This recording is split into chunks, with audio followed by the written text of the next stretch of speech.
Now, into the ticket office of Disneyland. Oh boy, let's do this. Don't think the CIA is going to be trying to hack your second-gen iPod. I didn't think so. There might have been a lot of illegal music on there. I wouldn't doubt it. But, I mean... You were supposed to bring death to the flagships, not join them. Google has found a new way to piss me off. iTunes is a constant source of embarrassment. Every time I say it, it's going to suck even more. May I present to you the cat? I am Nadella. I can't do it anymore without laughing. I was going to do the whole thing. Welcome, everybody, to the Calling All Platforms podcast. I'm your host tonight, Caleb, and I'm here with Landon. Hello. And Wes is once again not with us. He is now taking care of a sick baby, and that's not fun, No. especially with a child that, less than a month old. So he did not elaborate what he meant by sick baby, but Probably a I'm good thing. assuming probably like a cold or something like that. Hopefully nothing serious. But yeah, so he has a good excuse. Again, it's, sometimes he uses lame excuses, but he's got a good one now and he is leaning on it. So we're here. Yes. To be clear, for you listener, me and Landon, just before the podcast, did go and look at a bunch of Microsoft headlines to make sure that we weren't neglecting to report on anything noteworthy happening with Microsoft this past week. Yep. And there was nothing. They fired some people and the CEO got a raise. That was it, right? Yeah, there was no good news out of Microsoft No this good week. news out of Microsoft. Oh, So, yeah. So we're not slacking that much. Maybe a little bit. a little bit. But, So, then we're not going to talk about Microsoft. Instead, we're going to kick things off by talking about Qualcomm's Snapdragon 8 Elite event. That was a lot of E words right in a row there. I didn't think about that, but yeah, that's true. I will say, I got to hand it to Qualcomm. Their naming is getting better because last year and the last couple of years, it's been the Snapdragon 8 Gen 1, Gen 2, Gen 3, lots of things. And now they've got it taken back a little bit. Snapdragon 8 Elite. Now, if you are in the, if you pay attention to different processors and chips and all that fun stuff, then welcome. You're one of us. You're a nerd. We like that sort of stuff, as you'll notice in this episode in particular, because there's a lot of that news this week. But you might know that Snapdragon, or I guess Qualcomm, has used the Elite name in a different processor previously. It was the Snapdragon X Elite chip. Those processors were more for laptops. Yeah. And the 8 Gen 1, 2, all their other processors have been phone chips. Now, so why are they combining these kind of things, the Snapdragon 8 and the Snapdragon X Elite chips? Well, because I think they're trying to just go for one thing here, basically. This is supposed to be able to power both laptops and phones, I guess. Obviously, we'll have to wait and see how that plays out. They are also doing a very similar thing as MediaTek is doing when it comes to all power cores, basically. There's no efficiency cores in this processor. Although they're doing it better than what MediaTek did, because there are only 2 sets of cores. There's not 4 that are all do different things in an 8-core processor. This is an 8-core processor with 2 custom prime cores. Those are the main power cores at 4.32 gigahertz each, which It's pretty good. that's pretty dang good. And then 6 custom performance cores at 3.53 gigahertz. Yep. And what cracks me up is I'll bet you money that those 6 custom quote-unquote performance cores at the lower clock speed run quite a bit more efficiently than the other 2 cores. One might even refer to those as the efficient cores in this big little processor design, and the other ones you could conceivably consider a power core, which would make these power cores and efficiency cores. Why do you feel like you have to rebrand these things, people? I don't. Whatever. I don't disagree with you, but in their defense, the specs on the Snapdragon 8 Gen 3 had one main prime core at 3.3 gigahertz. So their quote unquote less performant cores are already bigger than that one from last year. And they had 3 performance cores at 3.2 gigahertz, 2 efficiency cores at 3, and then 2 more efficiency cores at 2.3. Yes. And they are kind of separating it to where they have 1 or like 2 main, these are your big cores, and then the rest of them are all the same. And they're not a giant, like there's not a bunch of steps down. But yes, there is still technically these cores are going to be used when you need the more power. These other ones are going to be used when you need more efficiency. It's got big cores, it's got little cores, it's a big little design. Yep. Just like MediaTek's is a big little design, just like every ARM processor is utilizing big little processor designs these days. Yeah. And I don't know why, like, it's marketing, right? It's 100% marketing nonsense. And I don't know why they think that the optics of this are better than just saying, hey, our low power efficiency cores this year are more powerful than the most powerful core on our last processor. Yeah. That's how much of an improvement we've made. So just imagine how much power we're kicking out of the power cores. Yeah. Like, why do you think that it plays better to just say, we killed the efficiency cores? Now nothing is efficient. What? Like, what do you mean? ARM's whole thing is efficiency. What are you talking about? Yeah, I do find it interesting that they want to talk about the prime cores and the performance cores and no efficiency cores. And yet, the next thing they talk about is how efficient these cores actually are. It's like, what? Yep. I would hope so, because a little bit of a mixed message going on here, Qualcomm. Yeah, it's like, I don't care how powerful they are if my battery dies in 20 minutes. It doesn't do me any good. True. That's true. This is why nobody put a 14900K into a phone. Oh, jeez. That would be, wow. You'd probably burn your hands off. Yeah, forget 5 minutes. That thing would, like, you'd have to strap a full fetching, like, NHD15 onto the back of the phone. And even then your battery would die in, like, I don't know, 40 seconds. Yeah. Now, Qualcomm is saying that this chip is 40% more efficient than last year's. So you've got major improvements on performance just based on numbers. Obviously, we don't have these in devices yet, but based on numbers, way more powerful and supposedly way more efficient. So that's good. I do believe they will be more powerful. I do believe they will be more efficient. Whether these numbers actually stack up to what Qualcomm is saying, again, we will wait to see when we get them in a phone, which we shouldn't have to wait too long. I've heard rumors of a new phone coming out even before the end of this year that will have this chip in it. So we shouldn't have to wait too long on that to actually very good try this thing out. But I am impressed so far with what they say you can do. Also, obviously, a big part of their presentation was talking about AI stuff, and they did mention how this has better support for on-device LLMs. So if you want to do more AI on your phone rather than having to send it to the cloud and do things like that, this will be a lot better for that. So that's good. I do appreciate that. That's mostly what really matters to the average consumer about these chips.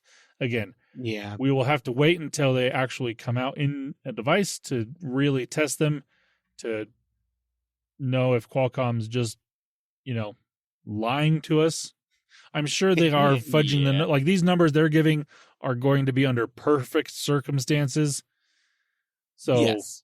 and that's always everyone is going to give numbers at the best that they could possibly get, even if it was for only 10 seconds. They're going to give that number because they got it at some point under some circumstance. Yep.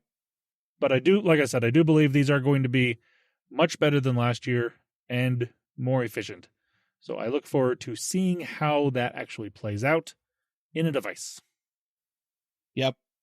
I will say for my part, I think the big news here is that based on the naming scheme of the Snapdragon 8 Elite versus the Snapdragon X Elite that launched in all those Microsoft Copilot PCs, it seems like that X maybe is supposed to be a 10. Given that it's just 2 more than the 8, it's just a better chip, and so it's a higher number, which means that Qualcomm has also fallen victim to the most classic of tech naming blunders, assuming that people would associate X with 10. I may be making that up, but I am now, from here on out, going to do what I believe Qualcomm wants us to do, and call all of the processors in those Copilot PCs the Snapdragon 10 Elite. Just for you, Qualcomm. I got your back. I mean, I haven't heard anybody from Qualcomm call the chip anything, so I've only ever heard it as the X, so... Exactly. But that's because everybody just assumes that they wrote an X, they want it to be called an X, but Apple, for years, had Mac OS 10 branded with an X, and everybody called it Mac OS X, but it was Mac OS 10. And then the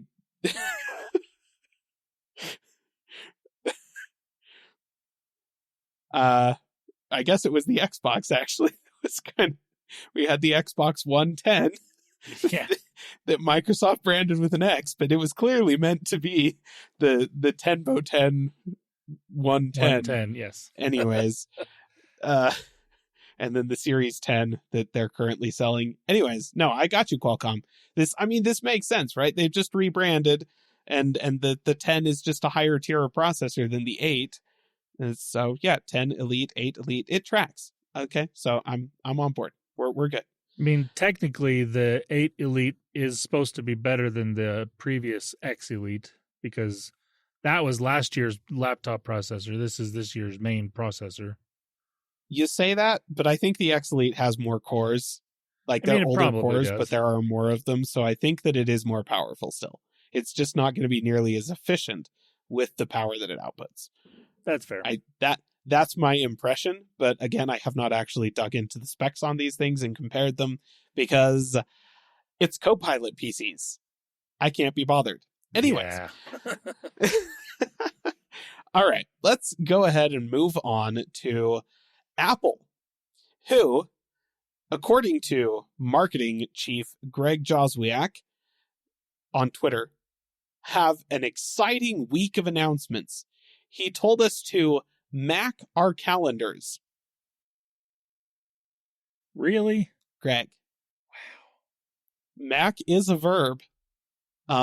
It does not mean that. No. That's not what that verb means.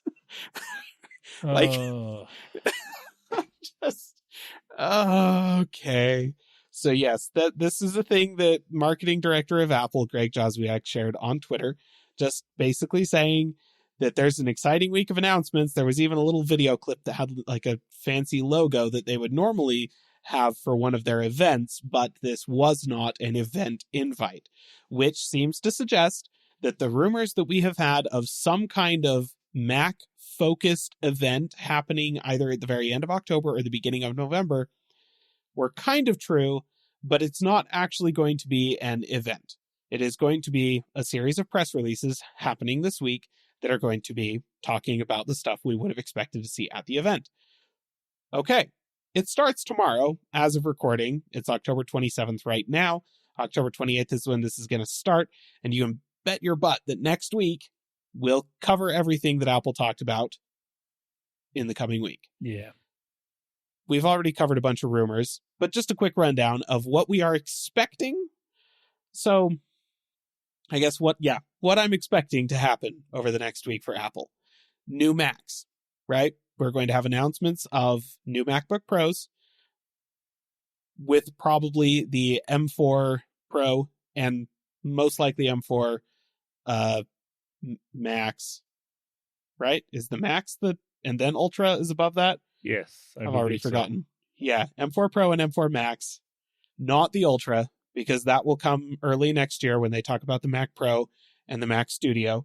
But MacBook Pros alongside the M4 Pro and the M4 Max, M4 iMacs, which are just going to be the exact same iMacs that we currently have, except with an M4 chip in them. And then a redesigned Mac Mini. That one is probably going to get a little bit more attention. There might be like a marketing video for it or something like that, which we are expecting to launch with the M4 processor, possibly also the M4 Pro. They have had M Pro versions of the Mac Mini for a couple of years now, and generally speaking, that's a good thing, right? Yeah. It's a little prosumer desktop, awesome little machine.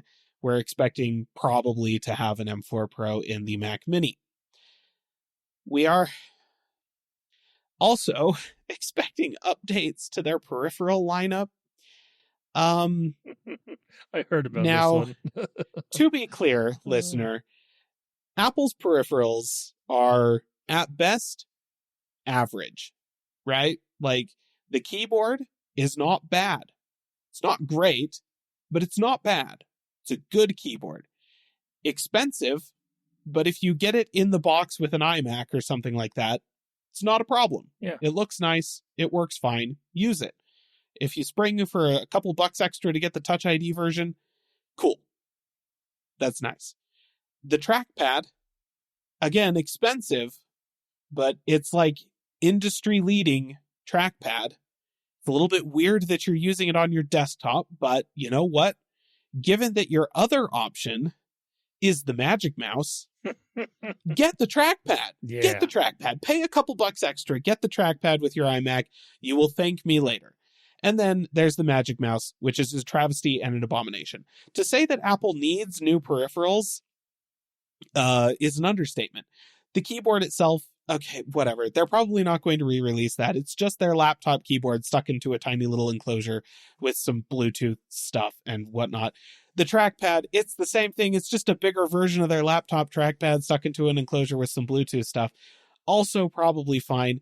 What those two need is to be updated with USB-C ports. That's what the rumors say we are going to be getting this week, is USB-C versions of Apple's peripherals.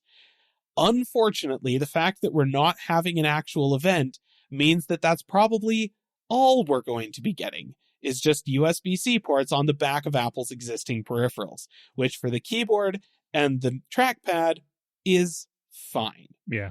It would be nice to see those redesigned, possibly price dropped, but whatever, it's fine.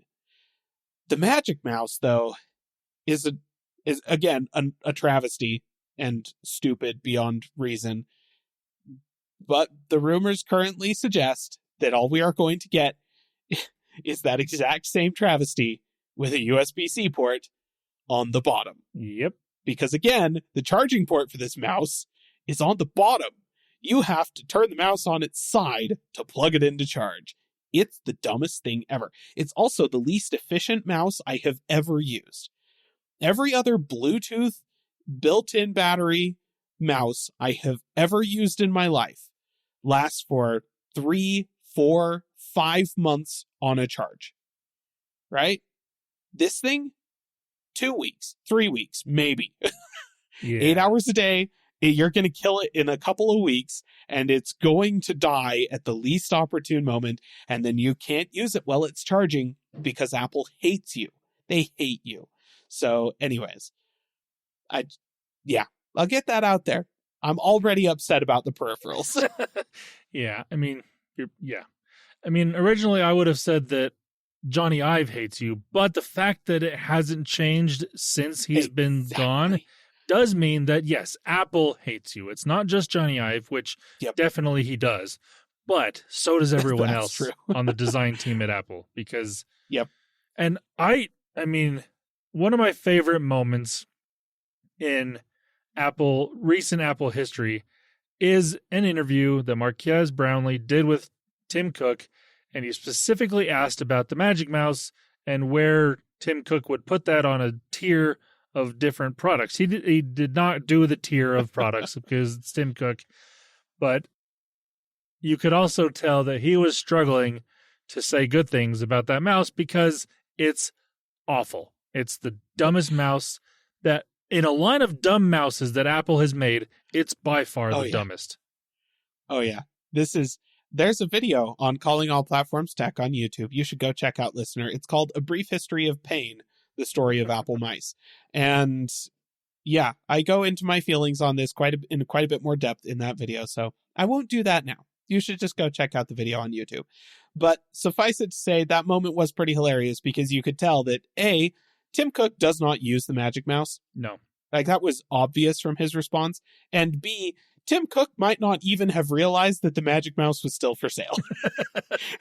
The way he was talking, the way that he responded to that question, I was all like, did you think that you had canceled this product? It seems like you may have thought that you had canceled this product. Anyways, so yes, that's the hardware stuff that we're expecting from Apple this week that was going to be the subject of a, brief event, possibly, according to Mark Gurman, but looks like it's just going to be a series of announcements coming over the next week. Possibly all at the same time at, 8 a.m. on Monday morning. Who knows? But he said, Greg, good old Mac your calendars, said that we were going to be getting some software news and company news about Apple as well. And for the life of me, all I can figure that to mean is that they're going to actually be launching, 18.1 and additional betas of 18.2, meaning that Apple Intelligence is going to exist, for the first time, despite the fact that that's all they have been advertising for the iPhones since they announced the iPhones over a month ago. Yeah. Cool. Good job, Apple. But yes, it's coming, we promise. And then as far as company news, their earnings report is scheduled for Friday or Thursday, something. I can't remember. It's sometime this week, I'm pretty sure. So I guess we're supposed to be excited about their earnings reports. Cannot for the life of me find it in myself to be excited about, possibly the single most profitable company in the history of the world telling us how profitable they've been. Like, Apple, I don't care. You have out of your literally hundreds of millions of customers, you have maybe 150 people that actually really care because they own enough stock for it to matter to them in a really significant way. And that's it. So maybe don't tweet that to the entire world and be like, you should be really excited about our earnings. I'm not. I just don't care. Just give me products that are good and I'm happy. And sometimes they do give me products that are good. Sometimes they put a USB-C port on the bottom of the Magic Mouse. That's not an improvement, to be clear. No. Okay, so now here's my question. Even though this is not a keynote, not even a video for that matter, is this going on the list of worst keynote of the year just for the fact that he said, Mac your calendars? Mac your calendars?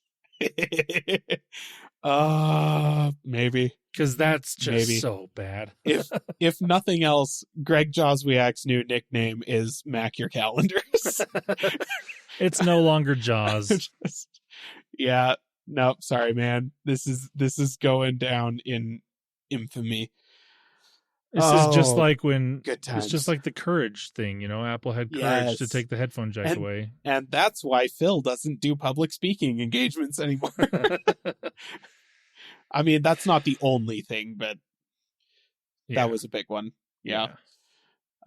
It's sad too, though, because Phil, once upon a time, jumped off of a balcony in a crowded theater holding a laptop to prove to an assembled audience that Wi-Fi was real. Things were just cooler when Steve Jobs was alive. I don't know, man. Even Phil was cool back then. All right. Let's go ahead and move on from Apple. Again, no Microsoft news to speak of. No specific Google news, though. We are going to have more to talk about regarding Silicon, which is it's a weirdly silicon heavy week this week, Yeah. as Landon alluded to earlier. But jumping into general tech, I'm going to lead with Intel. We talked a little bit about Intel's processor announcement for their new Core Ultra 285K whatever nonsense that they've rebranded their processors as. Those have now officially launched, and that means that we have got third-party press reviews of the processors, and just generally speaking, it's not pretty. Like it's real bad. So here's the thing. When Intel announced these processors, they made a lot of claims about performance and efficiency and so on and so forth. Generally speaking, when a company announces a product and they lead with a whole bunch of claims regarding performance and efficiency and whatnot, you take that with a pound of salt. Not a grain, lots of salt. You just assume that this is the best possible case scenario they cherry-picked these numbers for, and that's all they're showing you. They're not showing you the whole picture. And that is the case with this launch as well. However, when Intel announced these processors, you may remember me being somewhat pleasantly surprised that Intel was willing to acknowledge the fact that the 285K, which is their top-tier processor, is not going to perform better in games than the AMD Ryzen 7 or Ryzen 9. Wait, is that a 9 or a 7? Can't remember. The 7800 X3D, right? Which is the most performant gaming processor currently. We are expecting AMD to release a 9800 X3D for their new 9000 series processors soon, and that will probably trump the 7800 X3D when that happens. But for Intel to come out and say, hey, our top tier processor is not going to perform better than that. In fact, it's about 5% worse at games than the 7800 X3D. I was like, you know what? That takes stones. Thank you for just acknowledging that, yes, it's not going to be as good at gaming as the top tier gaming PC on the market right now. We can't touch AMD on that front. I did not consider, however, that even in this case, Intel was cherry picking their results. So 5% worse performance than the 7800 X3D was actually the best case scenario for the 285K. And in general, you can expect worse than that. So if you have a 7800 X3D, you are going to wipe the floor with anybody gaming with an Intel processor right now. The best that, in fact, the 285K lost some of the gaming benchmarks to the 14900K from last year. Intel's last processor, right? Dang. So, things are not looking great for Intel right now. In general, most of their performance numbers showed very minor uplifts in terms of performance over previous generation processors. And again, those were the cherry-picked best-case scenario results. People have generally shown that, yeah, the best you're going to get is maybe 10% uplift. Generally speaking, the 285K performs about as well as the 14900K. And that's it. You're getting the same performance. It is more efficient, right? It generates less heat. It uses less power. And given that the 14900K's, methodology toward performance was you need to use Niagara Falls to cool this processor, then okay, that's a lofty, noble goal to improve the efficiency of the processors without dropping any performance Intel. So I can accept that as your intent. We have to get our heat generation and power draw under control without losing any performance. And that seems to have been all they were trying to accomplish with this generation of processors. And it's not necessarily a bad thing, to be clear.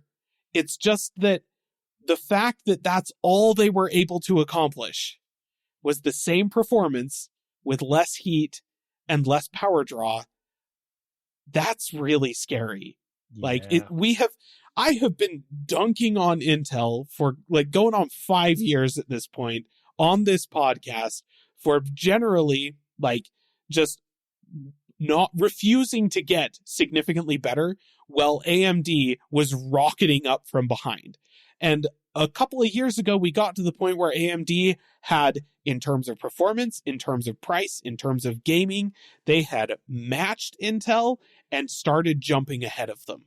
And Intel had finally started moving at that point, but they were too far behind in terms of like the engineering chops of the architecture and the platform that they were building off of for their cores. And so they couldn't easily catch up to AMD. Their solution was just to keep rolling with the same basic underpinnings as they had been for literally a decade, except just juicing it with more power, more power, more power. And the thing turned into a furnace. It was sucking back 400 watts on the top tier CPU, which is flipping insane. That's GPU power numbers, Intel. That's ridiculous. And that was all they had. And so to get to this point now, it's not worth dunking on them anymore. Now I'm just sad. Like, like now I'm just sad where Intel has finally like just taken a hard look in the mirror and gone, this is bad. We are in a really, really bad place right now. AMD has got our number. And on the flip side, we've got Apple and Qualcomm and just ARM in general that is ready to kill x86 as a whole. Yeah. Like, and here we are, barely able to fab our own processors. In fact, Intel's fabs are now so kind of catastrophically behind in terms of technology that Intel is seriously considering getting TSMC to make their chips for next year. Like, they're looking at TSMC's technology and turning to Samsung and going, hey, Samsung, do you basically want to just sign a non-compete clause so that we have some prayer of answering TSMC between the two of us? Like, that's where we're at with Intel right now. They have just about hit the point of like, this is the beginning of their bulldozer, or they're in the middle of their bulldozer processor line, which is what AMD was doing before Ryzen that just about drove the company completely under. And Ryzen, I mean, I've heard Linus Tech Tips, I think it was their video, said this first, that they're hoping that this launch is Intel's Zen 1. Because AMD was in a really bad place with the bulldozer architecture and everything like that. They did a hard reset, completely changed everything, launched Ryzen on the Zen 1 architecture. And Zen 1 was a huge step forward in terms of the technology, but it was not a gigantic improvement in terms of the performance over Bulldozer. Bulldozer was based off of like 15-year-old technology. Zen 1 was modern for the first time in a very long time for AMD. And it was promising, but it wasn't a smash hit.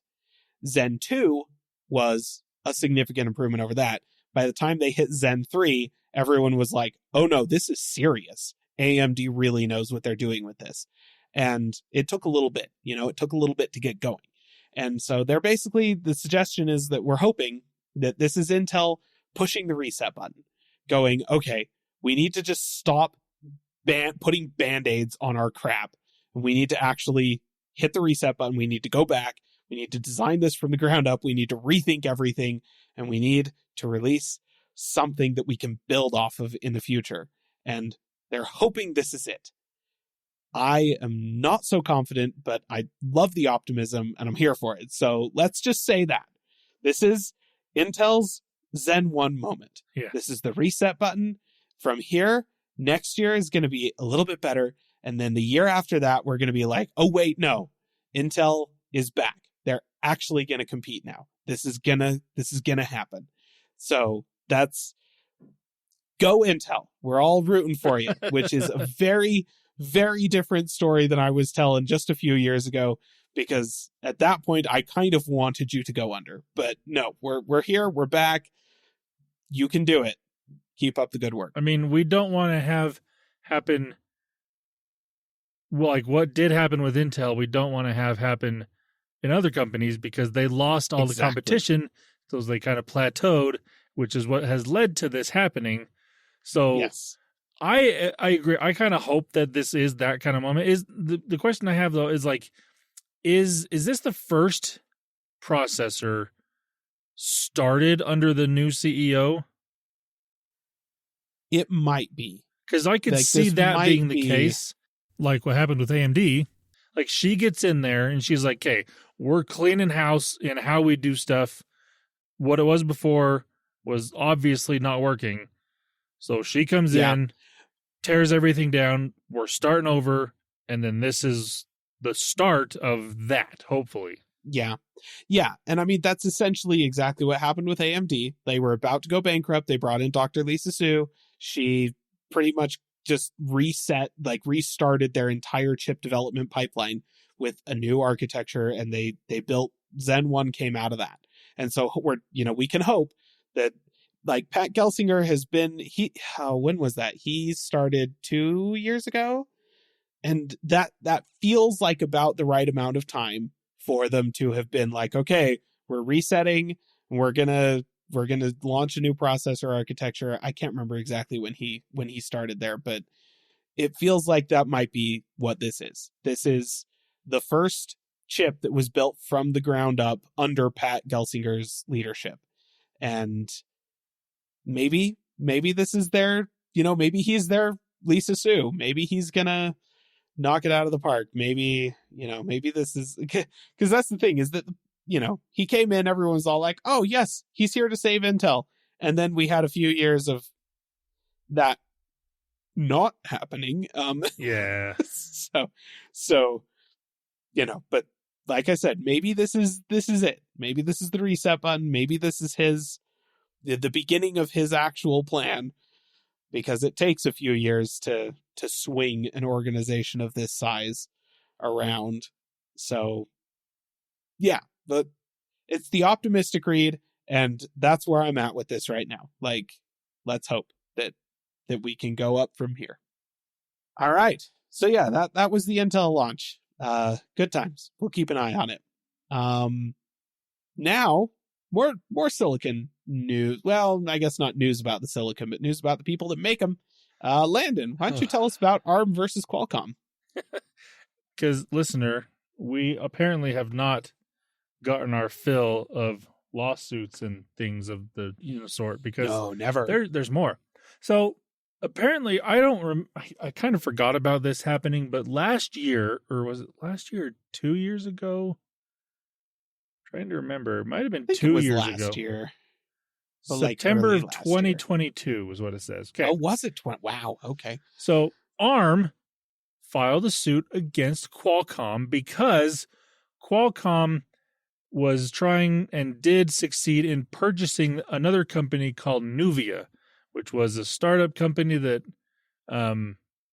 was using the ARM license to make chips. And Qualcomm is also using a license to make ARM chips, because that's what everyone does in order. When we say ARM processors, that's what we mean. They're based on ARM's architecture and technology and all that stuff. It's the ARM instruction set, which is intellectual property licensed by a company called ARM. Yeah. There you go. So that happened, and like ARM was kind of like, part of the reason they sued them is they didn't want Qualcomm to, like, it went against basically their license agreement with ARM, purchasing a smaller chip company that also had a license with ARM. So that's what they sued them for. And then with the announcement of these new processors that Qualcomm has just come out with, they did so ARM basically has told Qualcomm, you have 60 days before we cancel your license with us. Meaning, if they do that, Qualcomm can't sell any of these chips. Nope. Which is a major problem because there's already phones that are scheduled to be released in the next few months with these chips. Like, companies have already written up agreements with Qualcomm, like Samsung. The new Galaxy S series of phones coming in January are going to have these chips in them. And like I said, there's going to be chips in these chips in phones probably coming out before the end of the year. And so that makes this really, really interesting. So part of this comes because Qualcomm, the CPU cores on these chips are built by Qualcomm, like between Qualcomm and Nuvia. They built these from the ground up. They're not using what they previously used. And I read this, where was it? It was basically something made by ARM that they used in the, what was the name of those core? I can't remember. Well, their CPU cores are usually Cortex something or That's others. it's the Cortex cores that basically ARM makes. And this year they used what they're calling the Orion cores. They're, like I said, they are in-house built by Qualcomm using technology that they purchased from Nuvia and what they had themselves to make these cores. And so because of that, ARM is like, definitely not a good idea, Qualcomm. This is not what your license said you were allowed to do. Yeah. And I mean, essentially what they're saying is, this is what Nuvia's license said they were allowed to do. Yep. And you're claiming that you were allowed to do this because of Nuvia's license with us. But when you bought Nuvia, you should have renegotiated your license with us. You didn't. It's not transferable. Yeah. The license is not transferable. If you wanted their license, you should have come to us and said, we would like to renegotiate to include the, stuff that is in Nuvia's license to be in our license now that we have purchased Nuvia. Like, that's what ARM is saying should have happened. And that is not what happened. Qualcomm just went ahead and did their thing. And now ARM's like, no, that's not what your license says you were allowed to do. Yeah. So this is a quote from ARM. Or no, this is a quote from Qualcomm. So this one first. It says, "This is more of the same from ARM, more unfounded threats designed to strong-arm a longtime partner, interfere with our performance-leading CPUs, and increase royalty rates regardless of the broad rights under our architecture license. With the trial fast approaching in December, ARM's desperate ploy appears to be an attempt to disrupt the legal process, and its claim for termination is completely baseless. We are confident that Qualcomm's rights under its agreement with ARM will be affirmed. ARM's anti-competitive conduct will not be tolerated." And so that's the pretty first rich thing coming from Qualcomm, let's be honest. That's where I was going. So the very first thing I thought of when that came out, I'm like, wait a minute. So they're doing what you did to everyone that wants to use a different modem in their phones, like Apple or Google or Samsung. Like, there's a reason Samsung doesn't use the Exynos processor in their phones anymore, because they had to license the modem from Qualcomm, whereas if they just bought a chip from Qualcomm, that's just included. So, like, Apple has to pay Qualcomm money for modem technology that's in their phones, despite the fact that they have built their own technology to do it. Well, it's essentially Apple is buying modems from Qualcomm, and they have to pay Qualcomm an extra special license fee because they don't also have a Snapdragon processor in there. If they had the Snapdragon processor, then the modem basically, like, you don't have to license the technology in the modem. It just comes with it. But if you buy a modem from Qualcomm and you want to put it in your phone and you don't have a Snapdragon in there, you basically get charged a fine for that, which is hilarious baloney nonsense. And like, Apple called them out, but then they weren't able to get 5G chips from Intel. Intel crapped out on their 5G program, which, oh boy, Intel has been floundering for a while. But yeah, and so this is the exact kind of crap that Qualcomm was pulling with their nonsense. Mhm. And I'm like, honestly, I think that ARM has a better leg to stand on than Qualcomm did in those disputes. Absolutely. So I read that and I was like, man, Qualcomm, you have got to be kidding me. That is pretty Because rich. I genuinely hope you lose this. I'm pretty sure they will, but man, I really, really hope that they do now.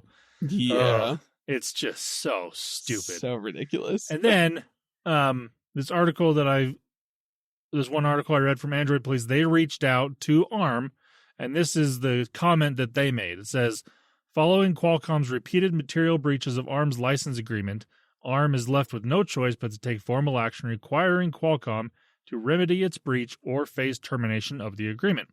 This is necessary to protect the unparalleled ecosystem that ARM and its highly valued partners have built over more than 30 years. ARM is fully prepared for the trial in December and remains confident that the court will find in ARM's favor. And you know what? I agree.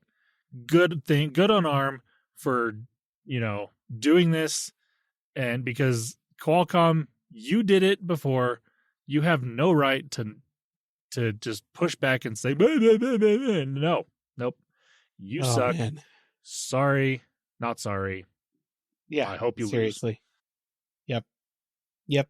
And I hope that early next year when Apple releases an iPhone SE that has no Qualcomm chips in it because it'll have an in-house designed modem, that modem is like super kick butt awesome and they can just ditch you immediately. That's my hope. And yeah. Wow, holy crap, how much of your revenue would go away if Apple stopped being one of your customers? Probably a lot. I'm really curious to see if this 60-day cancellation thing actually goes through. I kind of hope that it does. But at the same time, it's like, I want to see what happens if it does, because there's, like I said, phones plan to come out with these processors. And so next year we might only have a new iPhone and a new Pixel. And probably a Motorola phone that uses MediaTek processors, because yeah, there will be some MediaTek stuff. Oh man. No, I fully suspect that in less than 60 days, there's going to be some kind of closed doors agreement between ARM and Qualcomm, and they're going to renegotiate that license, and this whole thing is going to just go away, and Qualcomm is probably going to have to pay ARM like a buttload of cash in order for that to happen. Yep. But that's what's going to happen. ARM has the funds. They're talking a big game right now, but they're going to cave. I'm almost certain of that, because I think that ARM has the better position right here. So, yeah. Yep. What fun. But yeah, thank you, ARM, for doing the Lord's work here. There you go. Okay. Well, that's going to do it for general tech for us. So we're going to go ahead and move on to gaming now. And not, honestly, a ton of gaming news. Few new games launched. We got Dragon Age, this new Dragon Age game, The Veilguard, which I have not heard any, like, non-ad based opinions for it, right? Like, I've seen a bunch of first impressions from people, but those people were all provided review copies ahead of time and were only able to play like the first hour of the game kind of thing, which is obviously not enough to form a substantive opinion about a giant, RPG. So, give it a little bit of time. People will say whether or not the game is good, but it's out. Also launched this past week, COD Blops 6, which for the uninitiated means it's another Call of Duty game. This is the Black Ops franchise, and it's the 6th one. That's a lot of Black Ops games. Wow, they just keep coming. They just keep coming. They should stop. Hey, they make so much money off this franchise. They're not going to stop. They really do. People, stop buying these. So, in continuation, this is our segment where we talk about, if you are not a fan of the fact that you don't actually buy games, you pay for a license to play a game. That's what software agreements are. And in this day of digital storefronts and online purchases, any game that you buy, any modern game that you buy off of Steam or the Xbox Store, PlayStation Store, or the Nintendo eShop, or any of these things, any of these marketplaces, any game on there that is, an online game that requires you to be connected to one of these stores in order to play it, you don't actually own the game. You can have your license revoked under quite a lot of circumstances for pretty much any reason at all. And you know what? It's not great. It's not great to pay money for something knowing that this thing can be taken away from you for a gigantic list of reasons at any time with no warning. So, if you don't like that, this is the segment for you. So, play this instead of COD Blob 6 this week. Medal of Honor is an oldie. If you have been around since the good old days of like the PlayStation, just the PlayStation, right? The original Xbox, the, N64, that era of gaming, right? We're talking about the 90s here. Then you're probably familiar with the Medal of Honor series. This is a series of World War II military shooters that launched on the PlayStation and is currently available for download via GOG. You can go get the Medal of Honor. There's a couple of different options there. They had, what was it called? The Allied Assault package. And then there was Pacific Assault on there as well. $10 a piece. So not super expensive. And being as it's from GOG and DRM free, you can download the installers, stick them on a flash drive somewhere so that they're always available to you. If the game gets taken off of the site, if the game gets deleted from the internet as a whole, whatever, you'll still have it. You can plug it in, you can install it, you can play it. Classic game. You are, as I recall, going to need to do some remapping of the controls, because this was back in the early days of using a controller to play games, and they were super freaking weird with the control scheme back then. So yeah, there might be some remapping needs to happen, but classic. It's a classic World War II era military shooter. If what you're after is a military first-person shooter, but you're not super stuck on it being like a realistic military, and you're more interested in it being a really fun multiplayer experience, then for your consideration, may I present Star Wars Battlefront and Battlefront 2, both of which, the classic versions, are available on GOG for you to download, stick wherever you want, and play on whatever computer you want. They do support multiplayer, I believe, through third-party servers if you're going to be doing it over the internet, or you can do a LAN party. Have I mentioned LAN parties? They're really great. All of your friends get together. Just bring laptops, man. These games are really old. They'll run on just about anything. And just plug in your computers all onto the same network. You can do it via Wi-Fi. That's fine. You can plug into a switch. Also fine. And just play with your friends right there in your house. It's fun. It's really fun. LAN parties are great, guys. Just, I highly recommend. So, and listen, Star Wars Battlefront is one of the best first-person shooters ever made. Like, in terms of being a multiplayer military shooter, honestly, I don't think anything better has been made ever. I think a pretty good example of that is that EA tried to remake Battlefront. You remember those, listener? Yeah. They got EA sued about loot boxes. It was really funny. But they made 2 of those, right? They were not incredibly successful. And then EA turned around and had somebody, I think it was Aspire, remaster the classic versions of Battlefront 1 and 2. Yep. And then released those. And those were not very successful because they were super buggy and kind of crap. But the originals still got it. They still got it. So that's also a really great option. Again, $10 a piece for Battlefront 1 and 2 on GOG.com. Or if you're really just wanting, like, man, I just want a really good FPS something that's like visceral, something that feels like really great to play. It's fast paced, gets your adrenaline pumping, that kind of thing. Just a distilled, pure FPS experience. May I present to the youngins of you that have not played it, almost certainly, a Doom. Not 2016's Doom, which, to be clear, excellent game. And in fact, if you can get that and, a non-online downloadable format, then do that. But as far as I'm aware, the only way to do that is to buy like a CD for an Xbox 360 or something like that. So I guess that's an option. If you have an older Xbox and you want to get a physical copy of the game, Doom 2016, sure, go for it. But the original Doom, hear me out, is everything that Doom 2016 is, but 1993, right? Yeah. Like, it's just older. The graphics are significantly chunkier and whatnot, but the game is very fast. It's fluid. It feels really chunky. And holy cow, if you get an offline copy of this thing, there's mods. You can mod this thing for days. Like, it's amazing.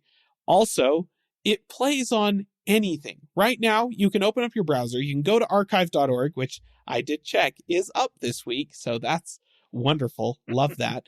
Go to archive.org and you can play this thing right there in your browser on an emulator. It's just running in a DOS emulator in your browser.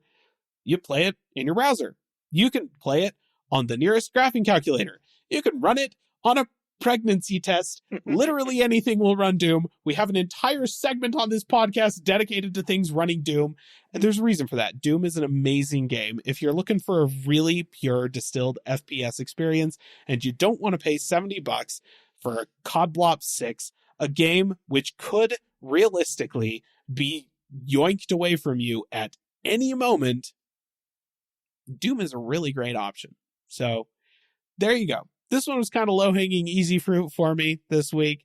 There's a ton of really great shooters out there that are like old school classic shooters available on GOG, stuff on archive.org. Heck, Wolfenstein 3D. If you've played Doom, but you haven't played Wolfenstein 3D, go see what the Big Brother looked like. It's also a classic, really fun game. You get to shoot Nazis. I mean, come on. What more do you want out of life? It's technically a World War II shooter. There you go. So yeah, like there's a lot of really great like FPS games. So yeah, digital distribution of games these days kind of sucks, and the Call of Duty franchise as a whole kind of sucks. Just don't spend money on it. Get all your friends to go pick up Battlefront off of GOG. It's way cheaper, and you're going to have so much more fun. I kid you not. It's such a great game. So there you go. That's this week's episode or installment of Play This Instead. And that is, in fact, going to bring our gaming segment to a close. So unless Landon has one more thing. No, I don't. All right. Then I think that brings us to the end of the podcast. Listener, we really appreciate you listening in this week, catching up on your tech news with us. We appreciate the support. If you'd like to get in contact with us, you can do that in several different places online. You can find us at our website, callingallplatforms.com. You can email us at podcast@callingallplatforms.com. You can also tweet at us at CapTechPod on Twitter, which is Twitter, just TWITTER.com. Pretty sure that's how you get there. Definitely nothing has changed about that. Nope. That is going to cause any problems. You can also find us on Facebook at Calling All Platforms and on YouTube at Calling All Platforms Gaming and Calling All Platforms Tech. You can also find us right here in the podcasting app of your choice next week. So until then, bye-bye. See ya. Calling All Platforms is a production of Supporter Sound Studios. To learn more about how you can support the podcast, go to www.patreon.com/callingallplatforms.